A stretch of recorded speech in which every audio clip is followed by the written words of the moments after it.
என்னாச்சு? ராணி இப்படி கண் முழிச்சா? அது ஒண்ணும் இல்ல. ராணி குடிச்ச பால்ல ஏதோ ஒத்துக்கல போல. நானும் சித்தார்த் தம்பி சொன்னதை வச்சு ஏதோ பெருசா நடந்துருச்சுன்னு நினைச்சேன்.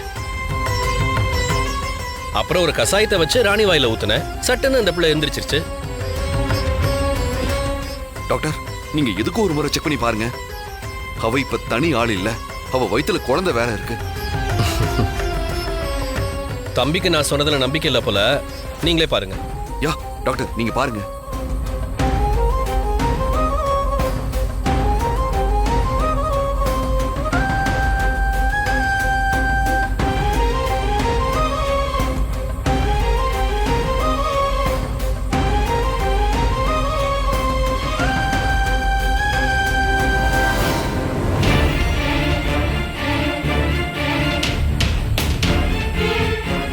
மிஸ்டர் சித்தார்த், நீங்க சொன்ன மாதிரி எந்தவித சிம்டம்ஸும் தெரியல.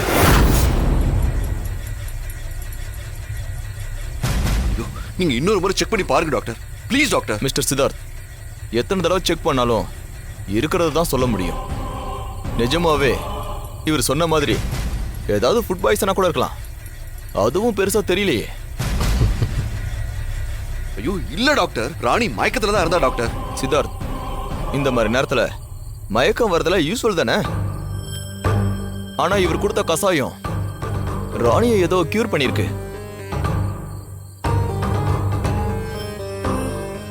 தேங்க்ஸுங்க.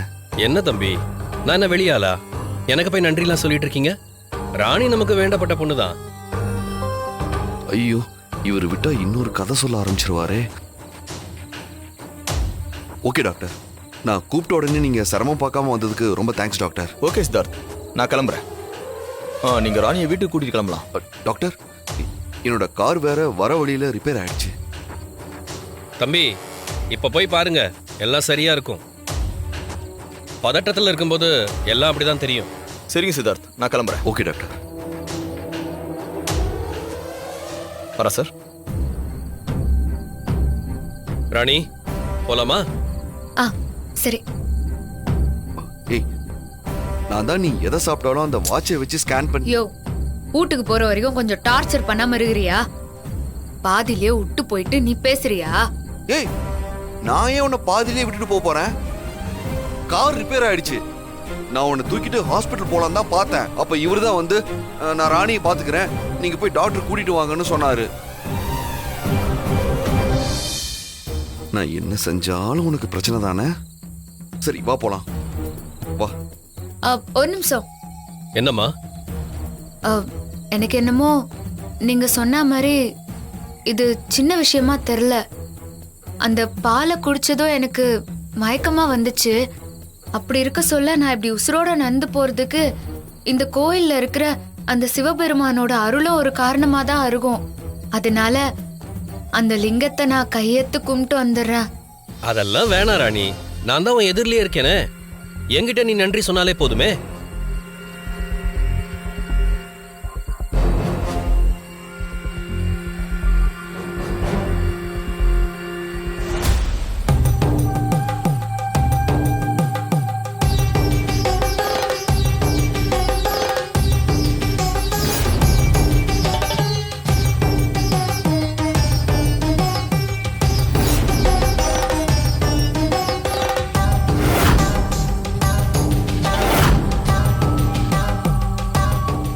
எனக்கு மயக்கம் வர சொல்ல நான் ஒரு நிமிஷம் பயந்துட்டேன். எனக்கு என்ன ஆனாலும் பரவாயில்ல, ஆனா வயிற்றுக்குள்ளார இருக்கிற பாப்பாக்கு மட்டும் எதுவும் ஆயிடக்கூடாதுன்னு நான் பயந்தேன். ஆனா இது எப்படி நடந்துச்சுன்னே தெரியலையே. அவரு கொடுத்த கசாயமா இல்ல இந்த கோயிலுக்குள்ளார இருக்கிற உன்னோட அருளா? எதுவா இருந்தாலும் அதுக்கு நீதான் காரணம்.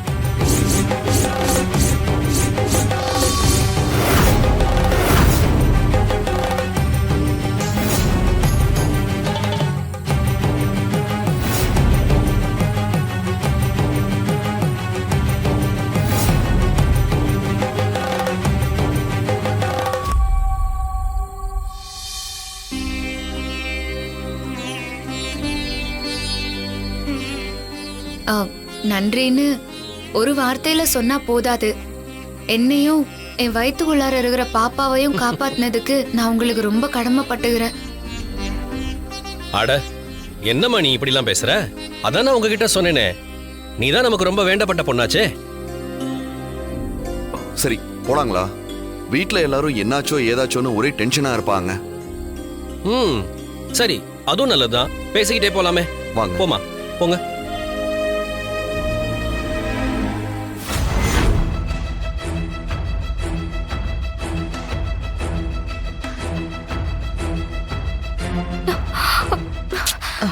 ஏங்க, சித்தார்த் ராணி கூட்டிட்டு ஹாஸ்பிட்டல் போனா. எங்க போனா, என்ன ஆச்சு, எதுவுமே தெரியலையேங்க. அஞ்சல, சித்தார்த் பயங்கர டென்ஷன்ல இருப்பாம்மா. ராணி குடிச்ச பால்ல எப்படி விஷம் கலந்துருக்கும்? தாத்தா, ஆ? நான் பால் காய்ச்சிட்டு இருக்கும்போது ஏதோ சத்தம் கேட்டுச்சு தாத்தா. என்ன சத்தம்னு பார்க்க போனேன். அந்த நேரத்துல தான் யாரோ அந்த பால்ல விஷத்தை கலந்துருக்கணும் தாத்தா.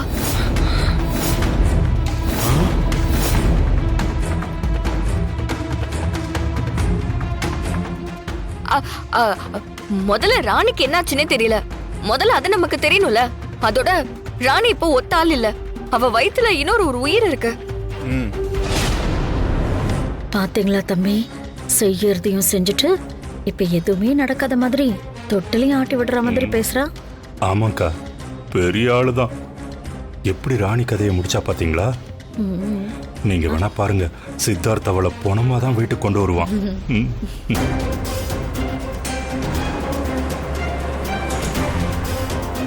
சித்தார்த் வந்துட்டான் பாரு அஞ்சல.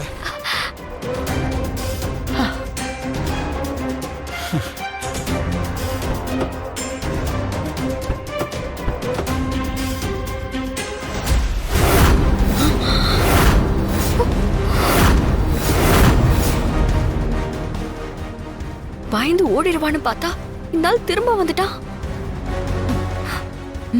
சின்ன தம்மனா, இந்த ஆள் என்னமோ பயந்து ஓடிட்டான். இந்த வீட்டு பக்கமே தலை வச்சு படுக்க மாட்டான். அது இதுன்னு சொன்ன. அதான் எனக்கு குழப்பமா இருக்கு. நாங்க அங்கிருந்து பயந்த தலை தெறிக்க ஓடி வந்த மாதிரி இவனும் பயந்த எங்கேயாவது ஓடி இருப்பான்னு பார்த்தா திரும்பவும் வந்து நிக்கிறான்.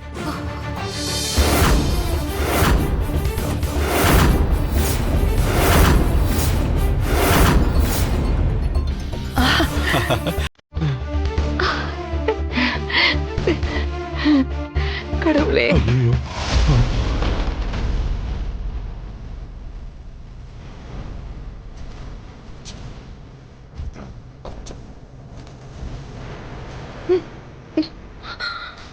ராணி வந்துட்டா. இவ எப்படி உயிரோட வந்தா?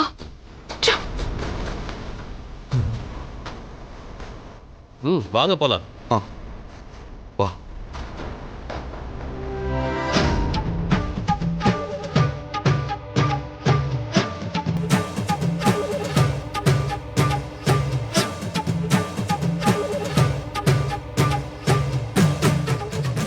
ராணி, வாமா. இப்ப எப்படிமா இருக்க? உனக்கு ஒண்ணு இல்ல தானே? நல்லா ஆயிட்டல்ல? உன்னை அப்படி பார்த்தப்ப நான் ரொம்ப பயந்துட்டேம்மா. ஏன்பா சித்தார்த், என்னப்பா ஆச்சு? தாத்தா, நாங்க போன கார் வழியிலேயே பிரேக் டவுன் ஆயிடுச்சு. ஆ? சரி, ராணியை தூக்கிட்டு ஹாஸ்பிட்டல் போலான்னு பார்த்தா எதிரில் இவரு வந்து நின்னாரு. நான் ராணியை பாத்துக்கிறேன், நீங்க போய் டாக்டர் கூட்டிட்டு வாங்கன்னு இவர் சொன்னதுனால நான் உடனே டாக்டர் கூப்பிட போயிட்டேன். ராணி மயக்கமானது மட்டும்தான் எனக்கு தெரியும். நான் டாக்டர் கூட்டிட்டு வந்து பார்க்கும்போது ராணி எந்திரிச்சு உட்காந்து இவரு கொடுத்த கசாயத்தை குடிச்சிட்டு இருக்கா. ராணிக்கு என்னாச்சு, அவ ஏன் மயக்கம் போட்டு விழுந்தா, அப்புறம் எப்படி கண் முழிச்சான்னு இது எதுவுமே எனக்கு தெரியாது.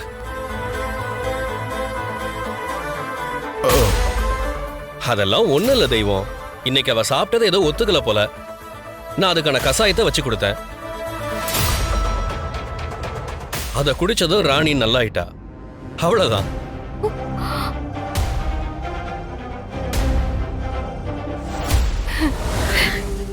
என்ன தமன்னா, இந்த ஆளு ஃபுட் பாய்சன்னு சொல்றான். நீ ஏதோ பயங்கரமான விஷயத்த ராணி குடிக்கிற பால்ல கலந்து கொடுத்ததா சொன்ன. ஏதோ கஷாயத்தை கலந்து கொடுத்தேன், ராணி நல்லாயிட்டான்னு சொல்றான். இதான் உங்க டக்கா? இல்ல அவ்வளவு சீக்கிரம் என் விஷத்தை யாராலையும் முறியடிக்க முடியாது. இதுக்கு பின்னாடி என்னமோ ஒரு மர்மம் ஒளிஞ்சிட்டு இருக்கு தமனா. இந்த ராணி செத்து போயிடுவா, ஒரு தொல்லை ஒழிஞ்சு போச்சுன்னு நினைச்சா அவ உயிரோட வந்து நம்மளதான் சாவடிக்கிறா. போதாததுக்கு அந்த ஆளை வர திரும்ப கூட்டிட்டு வந்துட்டா.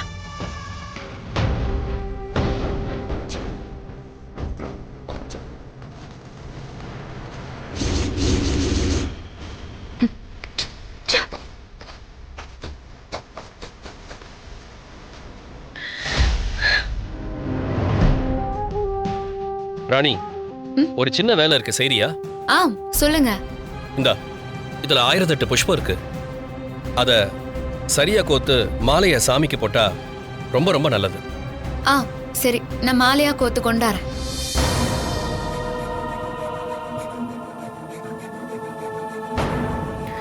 தம்பி, அந்த ஆளு ஏதோ சொல்ல போறான்னு நினைக்கிறேன். அதுக்காக தான் ராணியை இந்த இடத்தை விட்டு அனுப்பிட்டான். எதுக்கும் இவன் என்ன சொல்றான்னு நாம பாப்போம்.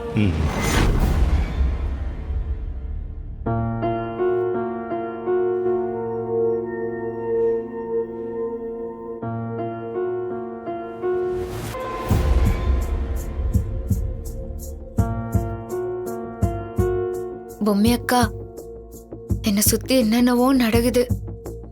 ஒரு கும்பல் என்ன போட்டு தள்ள பிளான் பண்றாங்கன்னு எனக்கு நல்லாவே தெரிதுக்கா. என் வயிற்றுக்குள்ளார பாப்பா இருக்கிறதுனாலதான் நானும் அமைதியா போய் நிறுறேன். நான் ஏதாவது பண்ண போய் அதனால பாப்பாக்கு ஆபத்தாயிருமோன்னு எனக்கு பயமா இருக்குதுக்கா. இல்லனா இம்மா நாள் அவனுங்க சும்மா விட்டு வச்சிருப்பானுங்களா? இறங்கி செஞ்சிருக்க மாட்டானுங்க. நீதான் அவங்க ஒவ்வொருத்தரையும் ஒவ்வொரு பௌர்ணமிக்கு சம்ஹாரம் பண்றேன்னு சொல்லிக்கிற. அந்த நம்பிக்கையில தான் நானும் கம்முன்னு இருக்கிறேன்.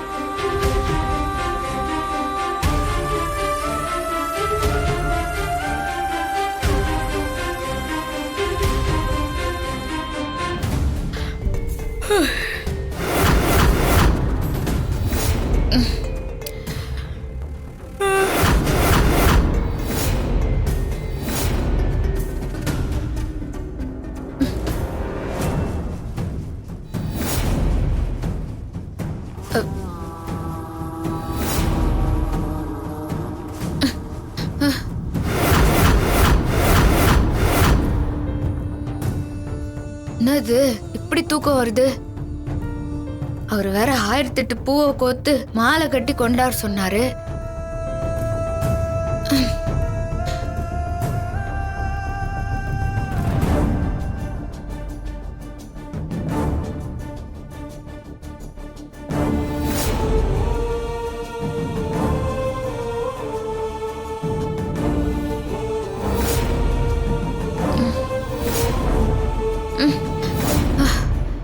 ஐயோ, என்னது இப்படி தள்ளுது?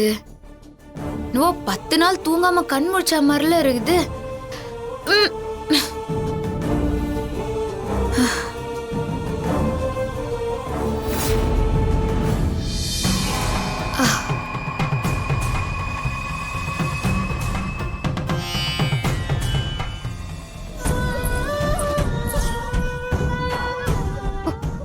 நான் தீண்டி இது வரைக்கும் யாரும் உயிர் பழைச்சதே இல்ல.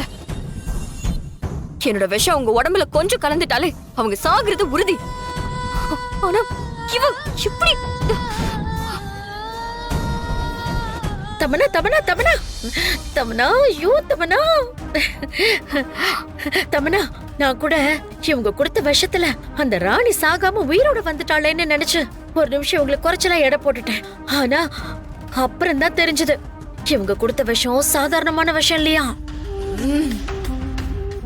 என்னத்த சொல்றீங்க? ஷோ தமன்னா, அந்த ஆளு ராணிய ரூமுக்கு போ சொல்லிட்டு அவ போனதுக்கு அப்புறம் என்ன சொன்னார் தெரியுமா?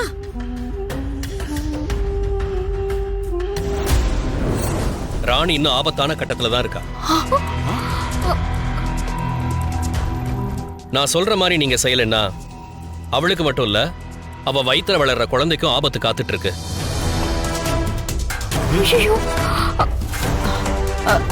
என்ன சொல்றீங்க? ராணி இன்னும் ஆபத்தான கட்டத்துல இருக்காளா? நீங்க என்ன சொல்றீங்க? ஆமா, ராணி குடிச்ச பால்ல வீரியமுள்ள ஒரு பாம்போட விஷம் கலந்திருக்கு.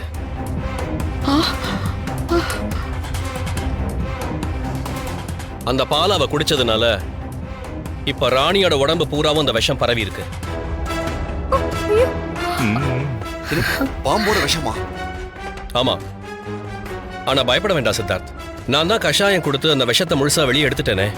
இருந்தாலும் அந்த விஷம் ரொம்ப ஆபத்தானது. அதோட வீரியம் குறையணும்னா, அதாவது ஒரு ராத்திரி முழுக்க ராணி கண் அசரவே கூடாது.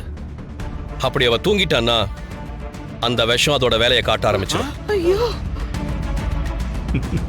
முழுசா 3 நிமிஷம் ராணி கண்ணை மூடி தூங்கிடவே கூடாது. ஏங்க இந்த விஷயத்தை நீங்க ஏங்க டாக்டர் வந்தப்ப சொல்லல? சொல்லி இருந்தா ஏதாவது ட்ரீட்மெண்ட் பண்ணிருப்பாருல. இங்க பாருங்க, ராணி ஒத்த உசருக்காரி இல்ல, ரெட்ட உசருக்காரி. நான் அந்த விஷயத்தை அங்கேயே சொல்லி அந்த பிள்ளை பயந்து இருந்துருச்சுன்னா அது உள்ள இருக்கிற உசருக்கு ஆபத்தாயிருக்கும்ல. ச்சே, ஐயோ, ராணிக்கு ஏன் இப்படி எல்லாம் ஆகணும்? அந்த கடவுளுக்கு கண்ணே இல்லையா? உலகத்தையே கட்டி ஆடுற அந்த ஈசனுக்குமா இறக்கமே இல்லாம போயிடுச்சு. ஓ சிவசிவா, அவனை ஏமா திட்டுறீங்க? அவரே வந்தாலும் நடக்கணுங்கிறதால நடந்ததனமாகும். விதியை யாராலையுமே மாத்த முடியாது. மதி ஒன்ன வச்சுதான் நாம விதியை வெல்ல முடியும்னு சொல்லுவாங்க. ஆனா மதி வேலை செய்யறதுக்கே விதி தானே காரணம். ஒரு விஷயத்துல நல்லதுக்கு எவ்வளவு சக்தி இருக்கோ அதே மாதிரி கெட்டதுக்கும் அதை விட சக்தி இருக்கும். இதுக்கு நடுவுல பாவங்க, அந்த சிவனும் பாவம் இல்லையா? அவனால முடிஞ்ச அளவுக்கு எல்லா இடத்துலயும் போராடிக்கிட்டு தாங்க இருக்கான். வீட்டுக்குள்ள வந்து யார் இந்த வேலையை பார்த்துருப்பாங்கன்னு தெரியல. தம்பி, இப்ப அதெல்லாம் பேசி நம்ம நேரத்தை வீணடிக்க வேணாம். ராணி தூங்காம இருக்க நம்ம என்ன பண்ணணுமோ அதை உடனே பண்ணுவோம்.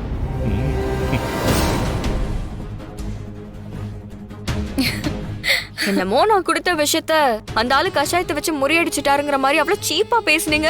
அது வந்து அது சாரி லாரா, அத்தை ஏதோ தெரியாம பேசிட்டாங்க. ஆமா, சித்தப்பா எங்கத்த? நான் தான் தம்பிய கீழே இருங்கன்னு சொல்லிட்டு வந்தேன். ராணி தூங்காம இருக்கிறதுக்கு அவங்க நிச்சயமா ஏதாவது பிளான் பண்ணுவாங்க. அந்த பிளான் என்னன்னு தெரிஞ்சுட்டு வாங்கன்னு சொன்னேன். சரி. அவங்க என்ன பிளான் பண்ணாலும் ராணி அந்த விஷத்தோட வீரியத்துல கண் அசந்தே ஆகணும். அவ உடம்புல ஒட்டி இருக்க கொஞ்சம் விஷமே போதும் அவளை போனமாக்குறதுக்கு. ராணி நேரம் கண் அசந்திருப்பா, அவ கண் முழிக்க போறதே இல்ல. அப்பா,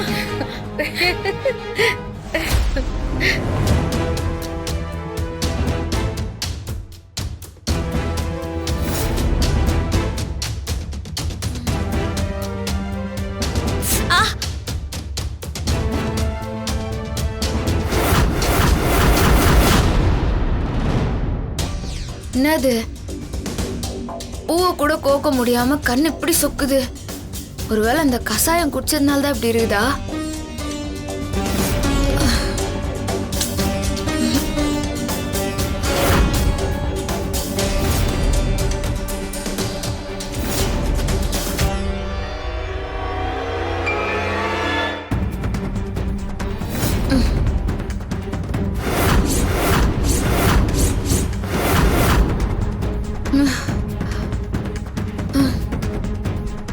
ராணி தூங்கிடாத ராணி, எழுந்திரி. தூங்குனா உயிருக்கு ஆபத்து. தூங்காத பாப்பா. எப்படியாவது ராணிக்கு புரிய வை பாப்பா. ராணி எழுந்திரி.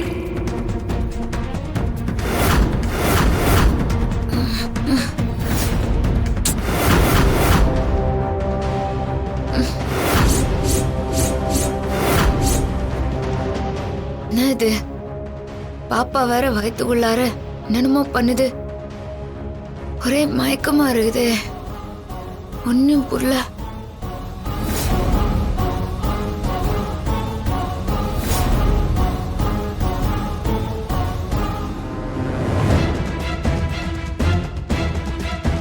உன் உயிருக்கு ஆபத்து இருக்கு ராணி. உன் உடம்புல இன்னும் அந்த விஷத்தோட தாக்கம் அதிகமா இருக்கு. தயவு செஞ்சு தூங்காத ராணி. ராணி கண்ணை தர. பாப்பா, அவளை தூங்க விடாத பாப்பா. அவளை எழுப்பு.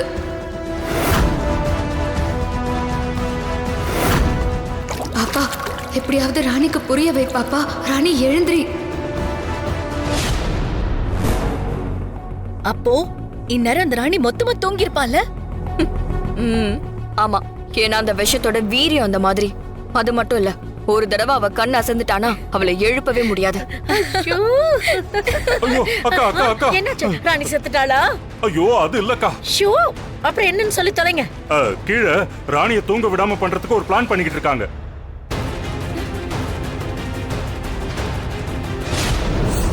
ராணிய தூங்காம வச்சிருக்கணும்னா என்ன பண்றது? இங்க பாருங்க, ராணிக்கு வர்றது சாதாரண தூக்கம் இல்ல, அது ஆள அடியோட நிரந்தரமா கண்ண மூட வச்சிரும்.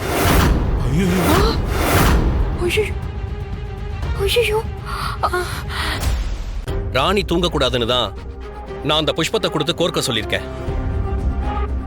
அந்த காலத்துலலாம் இந்த மாதிரி விடிய விடிய தூங்காம இருக்கிறதுக்கு மகாபாரதம் ராமாயணம்னு படிப்பாங்க. நாமெல்லாம் சேர்ந்து ஒரு டிராமா போட்டு அவளை தூங்க விடாம பண்ணிடலாம்ல? தெய்வம் சொன்னது சரிதான், அதையே தாராளமா பண்ணிடுவோம். இங்க பாருங்க, அதுக்கெல்லாம் ரொம்ப நேரம் இல்ல, உடனே போய் அதுக்கான ஏற்பாடு பண்ணுங்க. போங்க போங்க. நாம திருவிளையாடல் படத்துல ஒரு சீன் எடுத்து நாடகமா போடலாம். தாத்தா, அப்ப சிவன் வேஷம் யார் போடுறது?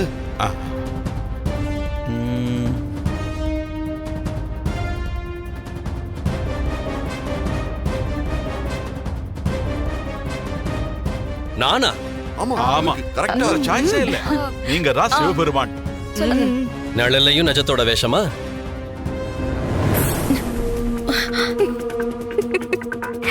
ஓ, ராணி தூங்காம இருக்கிறதுக்காக டிராமா போடுறாங்களா? டிராமா? அவங்க என்ன முயற்சி பண்ணாலும் ராணி காலையில செத்துட்டான்னு ஒப்பாரி சத்தம் மட்டும்தான் கேட்கும். நீங்களாம் போய் நிம்மதியா படுத்து தூங்குங்க, போங்க. அப்பா